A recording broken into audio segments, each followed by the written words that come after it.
Hi, everyone, and welcome to our next webinar. I am Heather Mertz-Keller. I'm a marketing associate here at DTC, and I'm sitting down with the wonderful Julie, account executive from Modento. And today we will be talking about how to make the most of digital dental technology in your practice.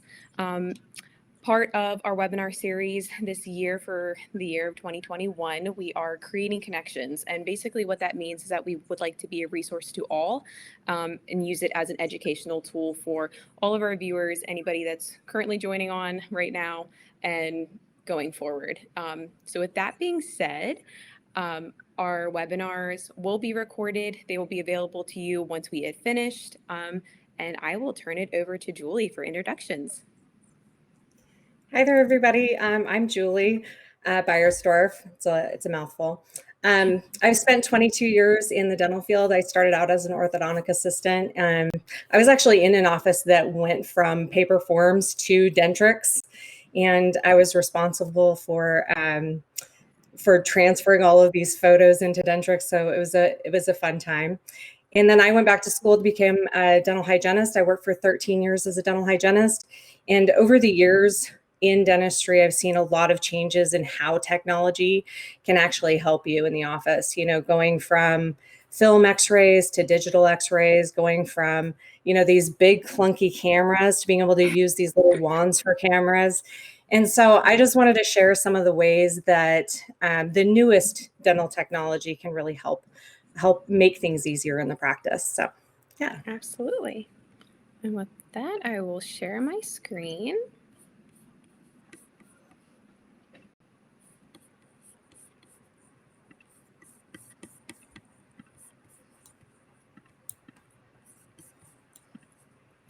Sorry, just trying to get the layout here. And can everybody see my screen? Julie, can you see it? I can, yeah. Perfect. Okay. You know what I'd love to do before we get started is just find out from people what the most archaic technology that they experienced when they started out in dentistry. Does anybody have anything really old that they had to deal with? No pedals or anything like that for the drills? I will say whenever I first ever started going to the dentist, when you talked about the clunky cameras, that image that was down deep in my memory came back, and I had completely forgotten about it, and the humongous x-ray machines, and yeah.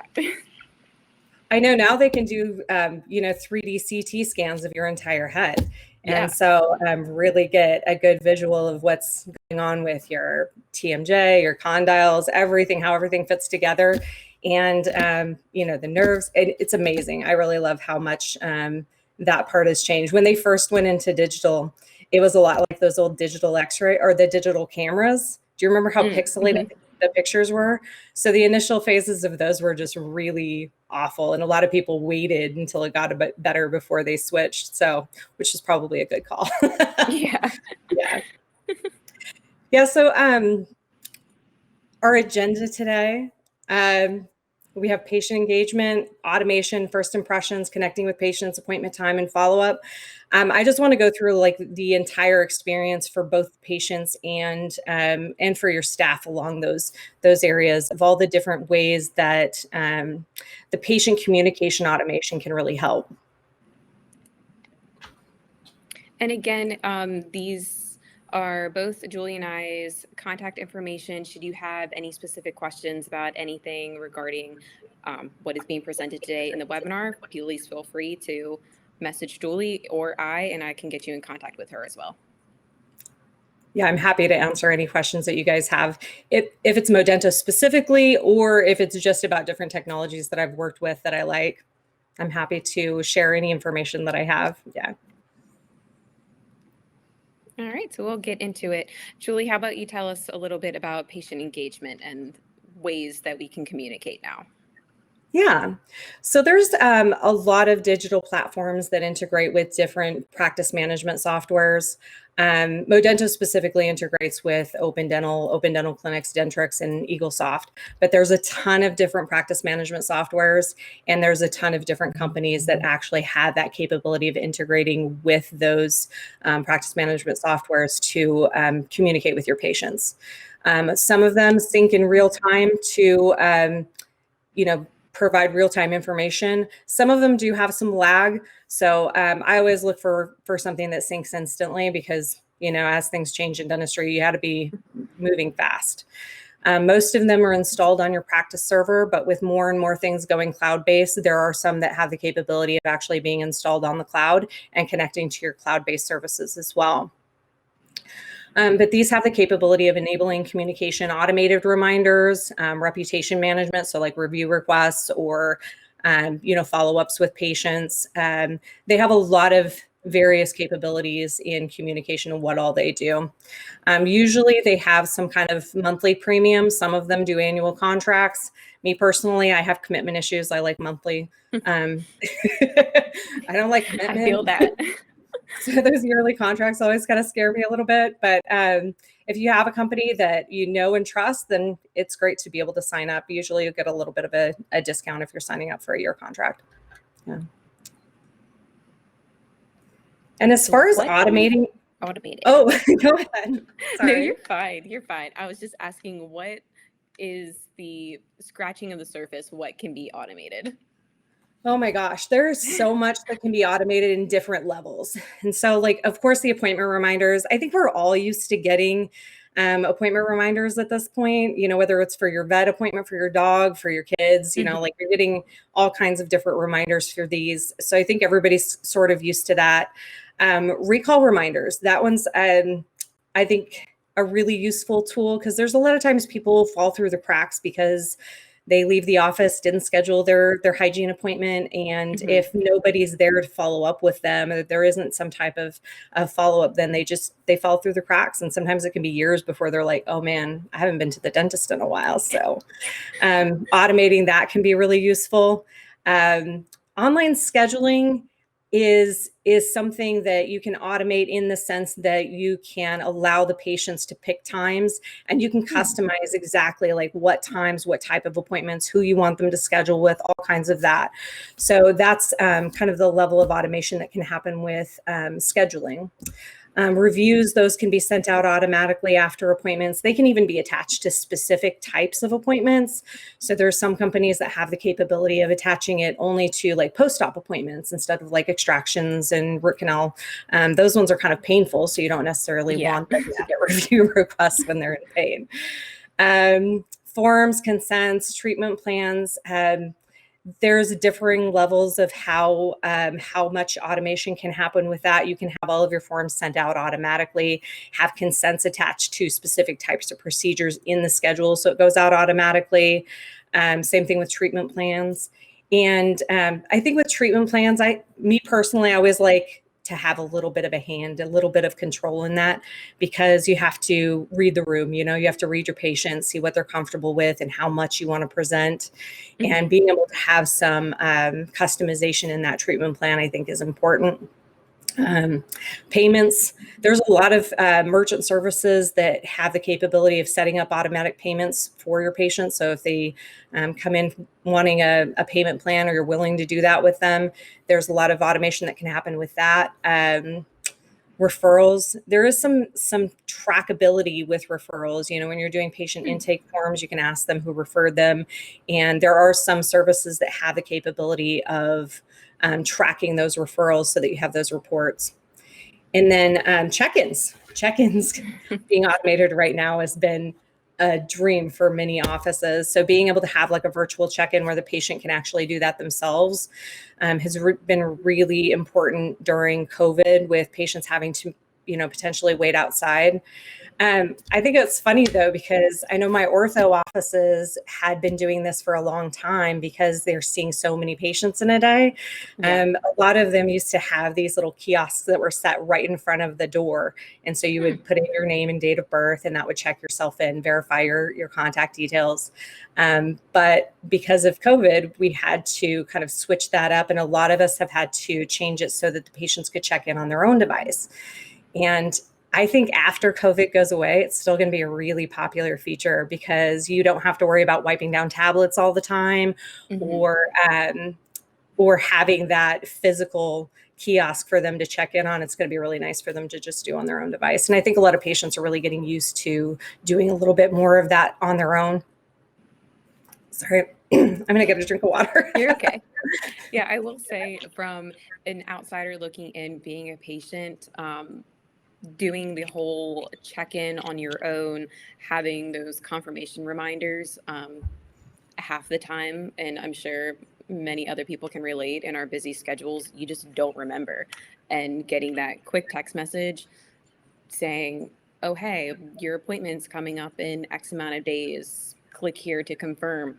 I love that. Absolutely love that. Now, one thing that I will ask, and I'm sure a few of our viewers might have the same question, how secure is this, and is it HIPAA compliant?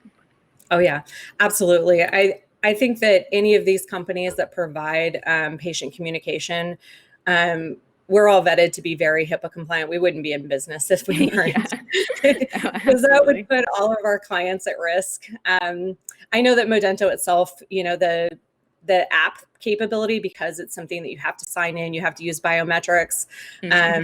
That level of communication has the highest security. So it's the same level of security that you would have for like your bank. Yeah. So, yeah. Perfect. So tell us about first impressions. Oh, I love talking about first impressions because I had this really interesting interaction. I was in a restaurant and one of my friends left. I was sitting at the table alone. So this stranger felt pity on me for being alone, but he was asking me kind of, what I did, what kind of field I was in. And I immediately started talking about forms and how Modento kind of automates that type of thing. And he said that he had actually chosen his practice that he was in now because they were the only ones that he could find with digital forms. All the other ones wanted him to download forms, write out the information, and then bring in the paper to the office. And he was making this assumption that those offices with those paper forms were not going to have the best dental technology. And this was in an area that I lived for 10 years. So I knew the different offices that he was talking about. And it wasn't true. The ones with the paper forms really did have amazing technology in the office, but he had made this judgment call just based on the fact that he could fill out the forms online. And so I think that those first impressions are important. So I love to talk about like the different things that I think are important with that. I mean, first off, when you're talking about a website, you have to have something that is going to draw the patients to information that they feel is important. So, if you're really good at aesthetics, then put on some pictures that, that highlight how amazing your aesthetics are. If you are a very kind, gentle practice and you like to take your time with people with dental fears, then put on pictures of the people who actually work with your patients, because that compassion does come through. But keeping it simple enough to where patients know where to schedule, how to schedule. If it gets too busy, then it gets kind of convoluted. They don't know where to go to actually contact you. So. And then on those websites, if you have online scheduling, being able to highlight that right there. Online scheduling is such an interesting thing. A lot of people are really hesitant to automate that. But the studies have shown that 80% of people actually prefer to book their appointments online, and that web traffic to booked rate actually increases between 35 to even 70%, depending on the demographic. So that can really help to drive patients into your practice without actually adding any extra work for your staff. So I love doing online scheduling. I've scheduled all of my doctor's appointments for, the last couple of years. I have a child with autism. He does not like to talk to people on the phone at all, ever. Yeah. And so for him to be able to schedule all of his appointments online and be able to communicate with the staff digitally through text, it's, something that actually helps his anxiety. So, Yes. yeah. And I feel like a lot of people in like my age demographic would probably agree with that as well. I know for me, not that I don't necessarily like talking on the phone, but it's not my go-to thing. If I could just text in or press a few buttons and I can go on about my day, I don't have to walk out of the room to make a phone call. That's so much easier. Yeah. And, sometimes it can take 5 seconds to send a text for what you Yep, need, but it would be a 5-minute phone call. And you never exactly. know how long those phone calls are going to take, Yeah. how long you might be on hold. Yeah. Yeah. And then going back to the forms, forms that are easy to access for patients and fill out. I think we have a slide for an example on that one, right? Yeah. So having something that they can actually fill out on their own phone, and that has the capability of saving both the information and the PDF back into the PMS can be really helpful, because that helps to cut down on data transfer for your staff. It helps to cut down on file transfers, bringing that PDF from one platform to the practice management software. But it really is amazing for the patients, because they can fill out all of those forms on their own devices. One thing I really like with the health history, specifically with forms, is that if patients are filling those out from home, they have a greater tendency to actually go into their medication cabinet, wherever they have their medications, and actually list everything out, and they're a lot more thorough. So that's going to help to make that faster for your intake when you're going over the health history. And then this picture is kind of highlighting how you can personalize your appointment reminders, your confirmation requests, your new patient welcome calls, emails, so that the patient has all of the information about your practice. But it is also something that is going to, have like their name or the practice name. I don't know if you guys have ever experienced this, but I've had this happen a couple times, where I just get this text message and it says, you have an appointment at 10 o'clock, and it doesn't say like who it's from, who it's for. I'm like, I don't know if this is for my car, for my dog, my kid. I don't know if it's just spam. And it's like, always for those ones, I feel like it's always one of those like 4-digit numbers that you can't respond to, and there's no phone number. So like, well, I don't know where I'm going to be at 10 a.m. tomorrow, but Apparently I'll be somewhere. Because I'm sure at that point they're going to call me. Yeah. Yeah. And then again, back to that two-way communication, if you're getting a reminder and you're like, oh crud, I actually scheduled something for that. It is really nice to be able to respond to that two-way communication and be able to say like, oh, what is this for? Yeah. And with those 4-digit numbers, a lot of times you don't have that capability. So that's definitely something to look into, is having that two-way communication with your automated communication. And then marketing emails. I think we have one more slide for that. Do we? Or is that going to the next one? Yeah. Marketing emails are a really great tool to actually target communication to a specific patient group. So you could pull up patients who don't have their hygiene scheduled, send them out something like, this one is, I know this one because it's one of ours. It says, we miss you. We know it's scary out there. This is all the stuff we're doing to help keep you safe. That was something that's been really, really popular within the last year, because there are a lot of people that are concerned that going into a dental office with all the aerosols isn't safe.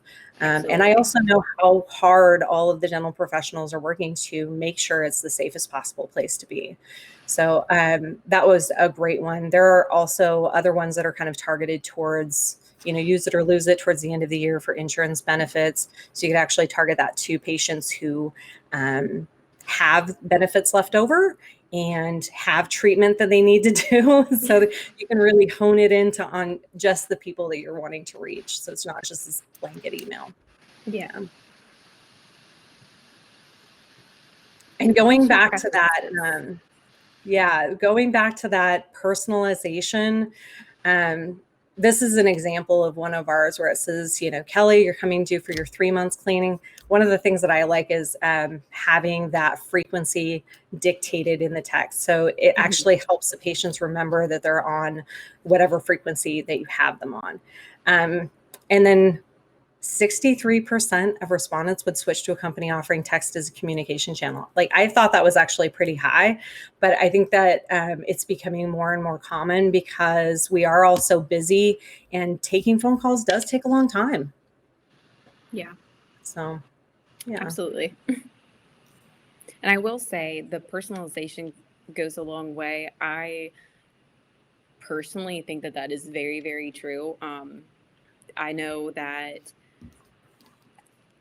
as a marketing associate, I do a lot of things with design, and I know that it's a completely different field, but when somebody makes somebody else feel special, I guess, and like you actually know what their name is, who they are when they're calling, kind of thing, it just does so much more for the client to business like relationship than it would for you just saying, oh, hey, 3 months you have a cleaning.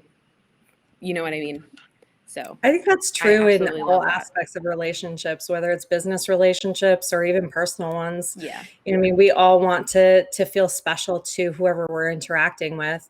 So whether it's, you as a marketing person talking to different companies, or, if you're a dental hygienist, addressing your patients by their first name or by Yeah. whatever nickname they like to go by, like any of that, that personal touch really helps patients to feel special. Especially now during COVID, I know a lot of people, definitely during quarantine, they probably felt a little shut off from the world. So just having that like reiteration of, hey, we know that you're here, does go a long way.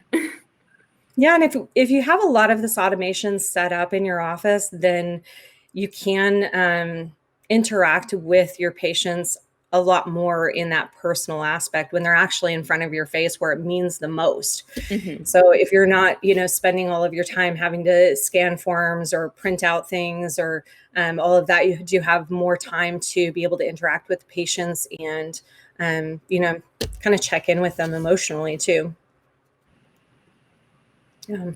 Tell us about the Voicemail voicemail drops. drops. This is a really amazing way for people, going back to like checking in on your patients. This is an amazing way to actually check on your patients without having to talk to them. What this does is it calls the patients from your office number. It leaves a pre-recorded message from usually the doctor or provider. It can be a provider if it's, like the hygienist doing scaling and root planning and they're doing a post-op call, but it doesn't allow them to answer. So it rings their phone for like a quarter of a second. It doesn't allow them to answer. So then they think that they've missed a call from you. And because of, HIPAA, you have to keep things a little bit vague over voicemail anyway. So this is a way to help your patients feel really very cared about, checked in on, without actually having to talk to them. And especially with COVID, when you're talking about people who maybe are a little bit lonely. Yeah, when they get you on the phone, it may take a good hot minute to get back off the phone and back to whatever else you need to get doing. So this is a really nice tool to help interact with the patients. I think every single time any of my friends have had a doctor or dentist call them after a procedure, they tell me about it because they know that I'm in the field, and they're like, "Oh, this guy's so great. He called me after this procedure, made sure I was feeling good. That was so amazing." And I think that does happen a lot. So you're going to get a lot better response from your patients recommending you to other people if you're doing something like this. Yeah, absolutely. And we do actually have, like, I think a little audio example on that last one, don't we? That I'm not sure. I believe we just have Just the this GIF. GIF video. Yeah. I don't think Oh, that okay. it has audio. Oh, no worries. And then Your once the appointment patients time. are actually in the office, making the most of your appointment times are really helping to make sure you're taking the time to take care of your patients. There's a lot of different things that can help to streamline all of the different processes so that you don't have all this other stuff going on in the background like we were talking about. I think we already talked about the virtual check-in. That one's just an amazing feature. And then this is an example of how people would be able to check in. Sorry, I'm in Texas and there's little bugs. It's very hot here. But yeah, this is an example of like a kiosk that would allow patients to actually check themselves in. It's also is showing where patients could actually fill out forms in the office on a device. So I know a lot of offices like to provide iPads. And then educational content. This one is like an email newsletter blast. There's a lot of different educational content that I have seen throughout the years. I used to work in an office that had, I think it was like Casey videos. This was a long time ago, maybe like 12, 13 years ago when I first started in hygiene. And it was really cool though, because you could talk to them about their periodontal disease, click on the video, show them the video while you were going in and prepping the treatment plan and bringing the doctor in to take a look. And so then they already knew what the procedure was, why they needed it. And that was all communicated, through this video. Another thing that I really like is infographics. I worked in an office. It was actually a pretty big DSO that had an infographic in every single clinical room that showed the stages and grading of periodontal disease. And people were always asking me as their hygienist, oh, where am I on that? And it was a great educational tool because then they were understanding their disease through an infographic so much more than I could verbally explain to them. Picture is worth 1,000 words. I love the idea of putting up things where they can see how amalgams break down, so they can see when it starts to turn gray at the edges that's the seal is not there anymore. So putting up little infographics or doing videos like that for your patients, whether you're sending it out in emails or videos out in emails or having those in the office, I think can be a really great tool. Absolutely. And treatment plans. Have you ever signed a treatment plan on a digital device? I have not. All of my treatment plans have normally been in the office, signing a form, and then going on, and going ahead with the payment. Yeah, I think I've only had the opportunity to do it like 2 or 3 times as a patient. Thankfully, I don't have a lot of dental work that needed to be done lately. But these can be really nice because those forms have the capability of saving back in your PMS automatically. But there's also some capabilities of like filtering out, like we were talking before about filtering it down to just what you want to present to the patient right now. So if you have somebody that is like eyes wide open, they're like, oh my gosh, there's too much going on. Then you can tone it down, maybe stage it out and only present one stage at a time. And then be able to go over one piece with them and, also have kind of different financing options. So those can be really nice to help patients accept treatment a little bit more frequently. And same thing like this with the plans and pricing. There is a lot of automation that has the capability of doing really complex math for you that for all of these plans and pricing. For most of my dental career, when I was presenting treatment plans, I had this little calculator in every single operatory and like a little not like sticky sheets, but like a little notepad. And I would sit there and try and do all of the math and then put it on the treatment plan and then have the patient sign it and do all of the payment plans on there too. And it was just a hideous mess. But with a lot of the treatment plan options, you have this capability of setting up like what percentage you like for a down payment, or if you like to have just a set down payment, how many months you want to send it out. And, even presenting like care credit or outside financing as an option. So those can really make that process a lot faster. So you're not having to sit there and try and do the math. And it's nice for the patients because then they can visually see different options without you having to do all of that math for them. Yeah. love the pizza, the flying pizza. That one is so funny. Yeah, with interoffice communication, there's a lot of different tools that I've used over the years. I've used, I think, Venga, headsets. We had these little like pager type things. But there, flags that you stick out in the rooms, depending on who you need for what. And there's a lot of different tools that are really great. There are actually some tools where you can page people through their smartwatches. And that's great for people who work in the back, because if you have your glove over your watch, but you can still usually see the screen. Even if you're working in somebody's mouth, you get a page, you can go, oh, okay, I have 10 minutes before I need to do that exam, so I can finish this prep. It can make everything just really efficient and help you utilize your time wisely with all of that. But it could be something as simple as like, hey, everybody, what do you want for lunch? Just like this one too. The flying pizza. Oh, and the bulk messaging. This is a really cool tool that a lot of platforms do a little bit differently. So there are some that can actually read open times in your schedule and suggest patients to send messaging out to, or you can filter it down to patients that you want to interact with and send a mass communication to all of them if you have holes in your schedule. The other nice thing with this is if you go back to that online scheduling, you could always put in that online scheduling link into the text message, so that instead of having the patients call into the practice and, potentially like, well, this appointment's already filled, we had somebody call in 2 minutes ago, they can actually just click on the link and see if the time works for them. And if it does, then they can reserve that time.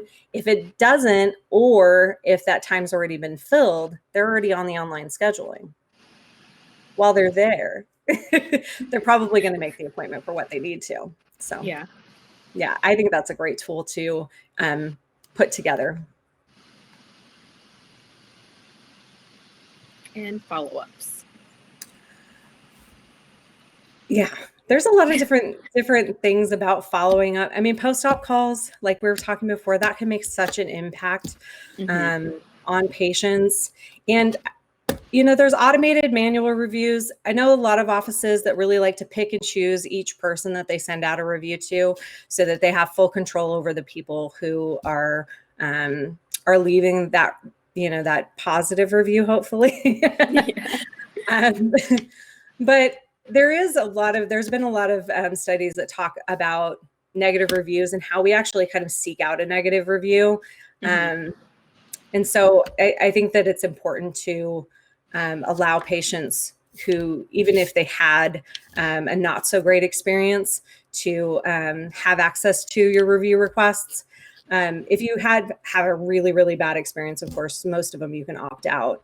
But it does help to give like a good overall view of what's actually going on in your practice, because those are not just for other patients to look at. It's also for you to help look internally and see what you can improve, what you can make better in your office, if it's valid. I know some people are just crazy, right? That is very true. And then online payments, being able to give patients a way to pay without having to like write out a check and send it into the office, or, giving their information over the phone, which a lot of people are uncomfortable with. Being able to allow patients to do online payments can be really useful. It can be something that it helps to impress the patients. And then, of course, those automated recall reminders, making sure that they don't fall through the cracks, get back into that circle of care if they have. So. And then going into the negative reviews. This is something that that one of my review partners sent over. And so it's not something that I feel like I'm an expert in, but it's something that I feel like as a consumer, I think all of this rings true for me. So, I agree. Yeah, when I see negative reviews, I mean, you can tell real quick if it's somebody who's just being nuts. And I think, a lot of people will tell you to like, feel free to ignore those. But if there's any validity to what they're saying, I think it is really important to recognize it, tell them to reach out to you, give them a way to reach back into the office and make things right with them. So, yeah, absolutely. When you go on to like Amazon or any of the business review sites, do you look at the negative reviews too? I do. And I have noticed, especially within our friend group, if we are looking at something and whatever that site is or business, it only has good reviews, obviously, yeah, it makes you want to buy the product. But then at the same time, in the back of my head, it makes me think like, did the business put it there? Did it pay people to write these good reviews? Why can't I find a single negative review? Yeah. And so I guess it's just the psychology behind that. Like, of course, I want there to be 100% good reviews, but then that's weird. So I personally like seeing negative reviews, and then seeing how the company or business actually responds to it. I think that's what I look for most, because normally I get a weird feeling, or I guess like a bad taste in my mouth whenever I see 2 or 3 negative reviews, but there's never any comment back. So I don't Yeah. necessarily know how it was followed up, if it was ever taken care of, how is the person now, kind of thing. So that's what I look forward to most. I think for product reviews, I'm always kind of thinking in the back of my head, what's the worst case scenario? Yeah. Like, Yeah. I want to know, like, what's the worst possible thing that could happen with this product, or this company, and that helps me to gauge whether whether or not that's important. Do I even care Hmm. about that? And so that's kind of why I look at the negative reviews. And then I also always look at how many reviews, because if there's 5 reviews, but they're all 5 Yep. star, then it's like, oh, these were like probably employees or family members. Yep. That's how I Yeah, so feel. there's actually a sweet spot for reviews too. I know that a lot of people they're always suspicious of anything that's over like 4.7. They just automatically assume that there's some kind of gating or something happening there. Hmm. But let me see if I have my statistic on it. I think it was between 4.2 and 4.5 is the sweet spot. But yeah, and anything above 4.7 is suspicious. So I would agree with that. I think a really good standard, review response to something that is maybe valid is like, something like, thank you for a review. Our patient's comfort is very important to our team. I'm sorry you had a negative experience. I'd be happy to discuss it with you, but please feel free to call the office, reach out to me personally, something like that. And, Yep. follow up with something like, I look forward to exceeding your expectations, or I look forward to serving you again soon. So and that's not just for the person who left the bad review. It's also for everybody else who's reading through those bad reviews. That shows that you Yeah. actually do care. And I say you should respond to all reviews, whether they're positive or negative, unless they're just crazy. Unless they're crazy and you know that it shouldn't be there. Yeah. And I actually recommend a lot of people. There's a review guru out there, Len Tao. Have you heard of him? I have Yeah. not. I have a lot of my clients, I will tell them, especially if they're startups and kind of, first navigating this, to go and follow his Facebook page. It's Raving Patients, and it's such a great page to follow for review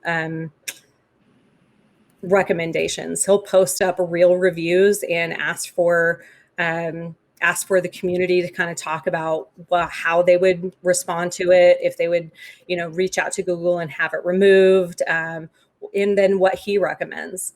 And so Hmm. I love that community because, sometimes ridiculous stuff, they have a Yeah. lot of fun in there too. But yeah, I think that one's a really great resource for people to use too. And Perfect. he's not affiliated with me at all. If you're wondering. Just a big fan. Yeah.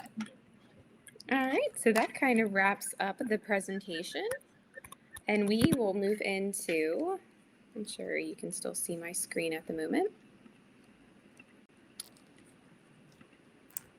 There we go. All right. So we will open up the floor to any questions, comments, concerns, anything of the sort that you have for Julie or I, and you can just drop that in the chat now.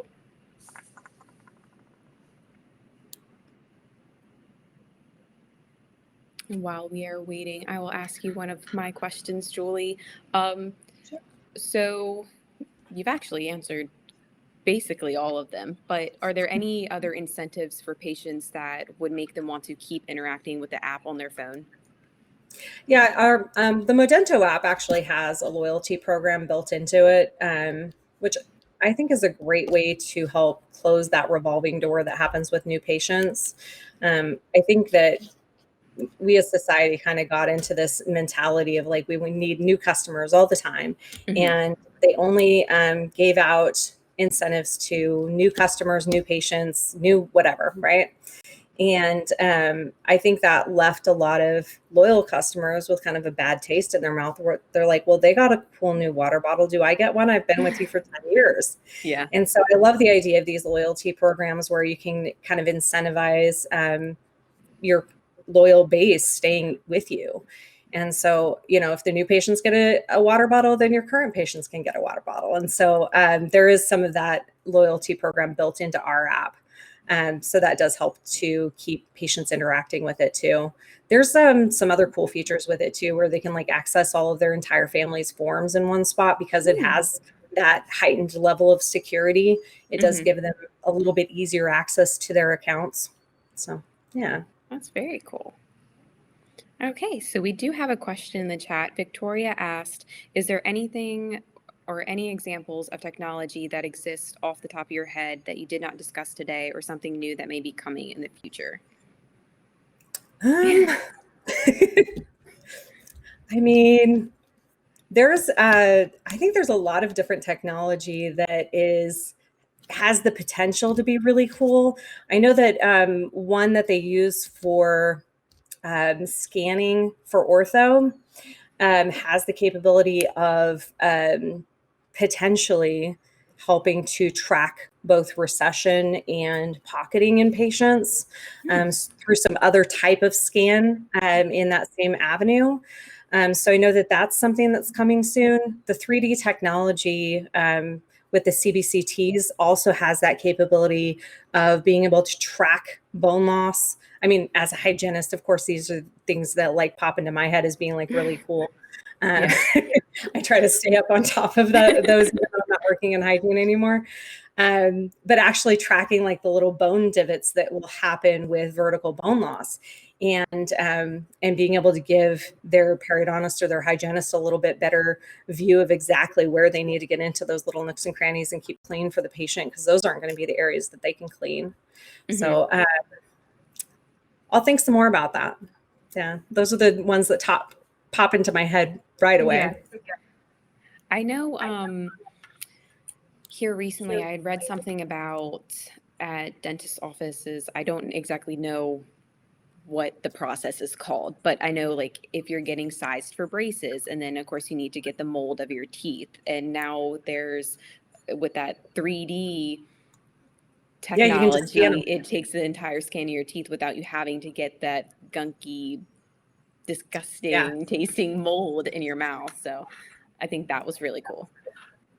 Yeah, I actually when I worked in ortho, obviously it was in paper charts. So we were doing those type of molds. Yeah. I actually worked for a dentist who was using Invisalign back in the orthodontist was doing Invisalign back in 99 before it was even widely known at all. Yeah. Yeah. And there was actually a 2-part impression that you had to take. And it was first this like putty you would mix, and then you would have to put this fine body stuff in there and hold it in for 2 minutes while the patient's just like, Yeah. I won't.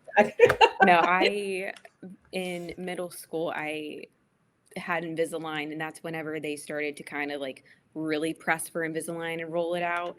And I remember that may have been one of the last times I had to get an impression done, and it's gross. Yeah. Or at least I thought that it was gross.